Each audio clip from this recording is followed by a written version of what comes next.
Hello नमस्कार. तर आज तुझ्यासाठी मी एक छान डिश बनवते जी तुम्ही ब्रेकफास्ट, लंच, डिनर कोणत्याही गोष्टीमध्ये इन्क्लूड करून मुलांना देऊ शकता. तर पालकचे मिनी डोसे. तर इथे मी पालक धुवून छान कापून घेतलाय, दही घेतलंय, रवा घेतलाय आणि गव्हाचं पीठ घेतलंय. गव्हाच्या पिठाऐवजी मी कधी रागीचं पीठ घेते, मिक्स डाळींचं पीठ घेते. ते ऑप्शनल आहे, म्हणजे तुम्ही कोणतं पण डाळींचं पीठ वगैरे घेऊ शकता तुमच्या मनानुसार. एक हिरवी मिरची, 2-3 लसूणच्या पाकळ्या, हे सगळं मिक्सरला छान पैकी मी बारीक करून घेतलं आणि त्यामध्ये चवीनुसार मीठ, सोडा घातला. सोडा पण ऑप्शनल आहे, तुम्हाला घालायचा आहे तर घाला, नाही घातला तरीही चालतो. आणि मस्त पैकी ग्राइंड करून घ्यायचं पुन्हा एकदा.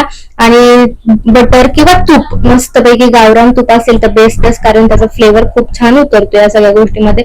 मस्त तवा छान गरम करून घ्यायचा आणि त्यानंतर छोटे छोटे असे स्पूनने ना डोसे सोडून घ्यायचे. एकच मोठा केला तरी चालेल, पण असं वेगळं काही आपण ट्राय केलं ना तर आवडीने मुलांनाही छान वाटतं खायला. तर असे छान डोसे आहेत ना मी असे सोडून घेतले आणि शिजायला वगैरे काही त्याला टाइम लागत नाही. वाफ बसली छान एका साईडने की लगेच पलटी आलनाद होतात, काही चिटकत नाही, काही आपल्याला त्रास होत नाही.